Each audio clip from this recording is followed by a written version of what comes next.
이언어 성분은 게 저희가 이제 그 상가 세입자 재개발 문제를 지금 논의하는 공통점이 있기 때문에 물론 다른 것도 이제 공통점이 다 있습니다. 일단 조금 더 구체적으로 여쭤보기 위해서 질문을 드리면요.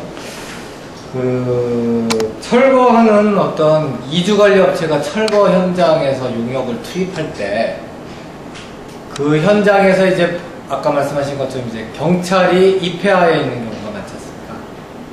근데 이제 지금 명동 같은 경우도 저희가 그런 걸 봤는데 경찰이 용역이 투입돼서 폭행이 이루어지는 어떤 현장에서 경찰이 분명히 있었음에도 불구하고 그 폭행행위, 용역의 폭행행위는 문제 삼지 않고 어떤 그 세입자나 그 철거 대상자들의 업무방해 또는 그러니까 공무집행방해에만 적용되는 그런 게 이제 반복이 되더라고요. 그래서 혹시 다른 어떤 그 재개발 지역에서 그 용역의 어떤 폭행행위가 경찰에 의해서 수사가 진행되거나 아니면 특히 입회하여 있을 때 그것이 문제된 적이 있는지 좀 여쭤보겠습니다. 용역들이 처벌받게되거나 이런 것들 말씀하시는 거죠? 철거나 집회 충돌이 있거든요.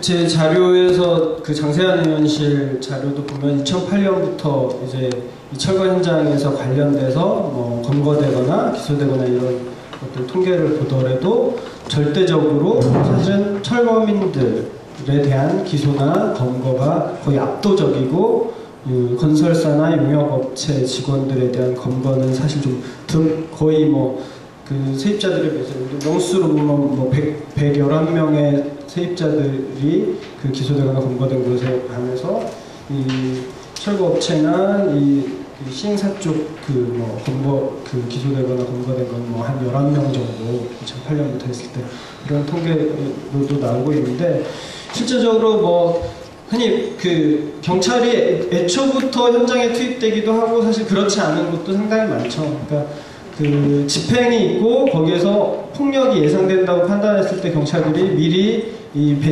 사전에 배치를 해서 흔히 이 사태를 자기네들 예방하겠다라고 하지만 사실은 이제 포크레인이 들어올 때 당연히 철거민들은 그 포크레인의 진입을 막게 되고 이제 그 과정 시초가 경찰이 봤을 때는 이제 업무방해라고 하면서 거기서부터 이제 철거민들에게 이 문제를 삼기 시작하는데 그래서 거기서 그것을 끌어내기 위한 용역들의 폭력에 대해서는 사실은 부차적으로 경찰이 취급하는 것 같은 느낌 많이 들고 특히 실제적으로 사실 어느 순간부터 이 경찰의 개입 정도의 방식이 상당히 많이 바뀐 것 같아요. 특히 이명박 정부 들어서 이제 법과 원칙 이런 거 상당히 강조를 하고 있잖아요.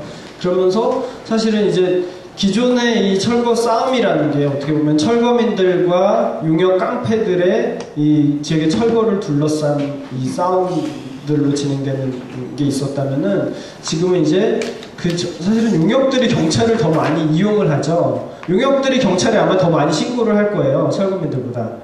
자기네들이 공사 들어가기 전부터 경찰에 정보 주면서 여기 우리 새벽에 포크레인 들어가니까 분명히 철거민들이 막을 것이다 라는 식으로 정보를 또 저기 막고 있다라고 자기네들이 오히려 용역들이 경찰에 신고를 더 많이 하면서 경찰을 더 이용을 하죠. 그래서 경찰들은 이것을 업무방해, 공무집행방해로 계속 처벌하는 것들로 가져가고 그러다 보니까 철거민들이 더 기소되거나 검거되는 확률이 더 높아지는 방식으로 진행이 되는 거고요. 실제로 현장에서 아까도 이 발제문에 나왔지만 어쨌든 이게 절차법상으로 진행되는 이 개발 사업에서 이 철거민들에 대한 부분, 세입자들에 대한 보장이나 이들에 대한 대책 부분이 없기 때문에 그것을 이 용역들이나 철거 업체에서 진행하는 사업이 절차적인 법상의 보호를 받고 진행이 된다는 거죠. 그 절차적인 법상에 진행되는 보호를 받고 진행하는 것을 철거민들이 막는 형태가 지금의 개발법이라는 겁니다. 그러다 보니까 경찰은 그거를 거기에다가 계속 업무방해 혐의를 적용하는 거를 더 우선시하는 거죠.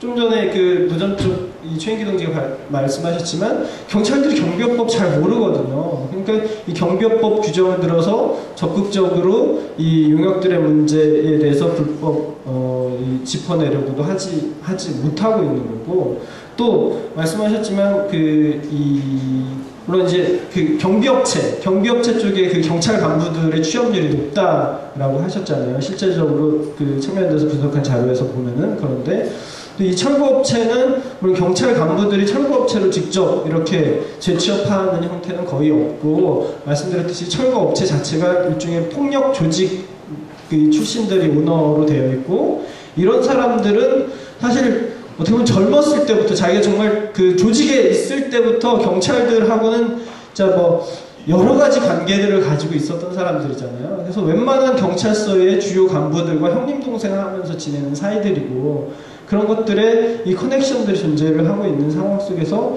사실은 이 경찰이 이 법의 집행을 실제로 개발을 용이하게 하기 위한 그 법률을 보호하는 역할을 경찰이 수행을 하고 있는 형태로 진행되다 보니까 이 검거 확률에 있어서도 오히려 세입자 철거민들이 연행되는 확률이 더 많이 드러난 것 같습니다. 조금만 추가해요. 그러면 강제 퇴거 금지법이 도입되더라도 경찰이 어떤 용역에 대해서 단속하는 부분이 그런 식으로 진행되면 효과에서도 제한이 있지 않겠습니까? 이 강제 퇴거 금지법이 당연히 만능 법이 될 수 없겠죠. 특히 앞서 말했지만 앞서 제가 사실 이 철거 업체가 이 개발 사업으로 얻는 이득이 어느 정도다라는 정도만 얘기했지만, 전체 이 개발을 놓고 건설사나 시공사나 철거업체나 용역업체나 이들이 가져가는 이득과 또 이 소수의 다량의 주택이든 토지를 보유하고 있는 이들이 가져가는 이득의 구조가 너무나 크기 때문에 사실은 이 이득을 포기할 수가 없는 거죠. 이것을 위해서라면 어떠한 불법도 아무리 법적인 규제를 강화하더라도 포기할 수 없는 이익 구조가 발생을 하고 있는 건데, 저희 강제퇴거금지법은 그래서 이런 이익 구조가 소수에게 집중되는 것들이 아니라 바로 거기에 살고 있는 거주민들과 거기에서 영업을 하던 거주민들에게도 돌아갈 수 있는, 그들의 삶이 개발로 인해서 떨어지는 것이 아니라 최소한 동등한 수준으로 유지될 수 있는 그러한 이 재정착 대책이 수립된 후에 이 철거나 퇴거가 이루어져야지 되는 거라고 보고 있는 거고요.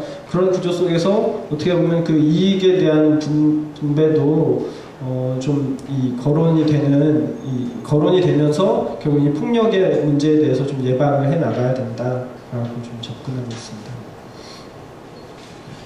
네.